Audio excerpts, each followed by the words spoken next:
Il-Gvern qed ikompli jinvesti qatih fis-servizzi tal-anzjani fosthom fix-xiri ta' sodot mill-privat fil-home help u fatt ta' servizzi oħrajn neċessarji bħat telecare li mindu bedejna ta' kollu bxejn it-talba li esplodiet.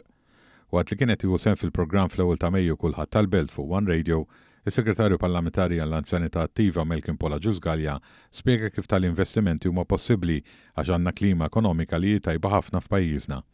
U żied li meta nitkellmu fuq it-titjib u żieda tas-servizzi lill-anzjani qed nitkellmu fuq ammont kbir ta' flus u jekk ma jkollokx ekonomija b'saħħitha ma tistax tkompli tespandi u tejjeb fuq dak li diġà jeżisti. Li meta nitkellmu aħna xiri ta' sodod biss. Għall-anzjani minn djar tal-anzjani li jeżistu fil-privat li aħna nixtruhom allura jinqelbu fuq l-iskemi tal-gvern.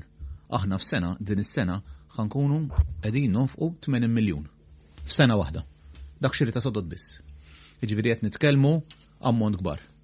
Ġużgalja tkellem ukoll dwar l-investiment fil-ħaddiema li jaħdmu fil-qasam tal-anzjani fir-residenza San Vincenz de Paul. Pagi, payroll, ġewwa San Vincenz waħdu għandi fuq 70 miljun. Pagi biss f'sena. Pagi. Ġifieri mhux qed nitkellem affarijiet oħrajn, pagi biss. U f'dan il-kuntest għal is-Segretarju Parlamentari li nhar l-ewwel ta' Mejju l-familji Maltin u Għawċin għandhom għaliex jiċċelebraw għax dawn huma kollha kisbiet li qed itejbu l-ħajja tal-anzjani tagħna. Fl-istess programm ħasem ukoll id-Deputat Laburista Edward Zammit Lewis li wkoll tenna biex kulħadd iwieġeb għas-sejħa tal-Partit Laburista f'dawn iċ-ċelebrazzjonijiet fil-Belt Valletta li sejħu l-qofol tagħhom bil-mass meeting u l-messaġġ importanti tal-Prim Ministru Robert Abela.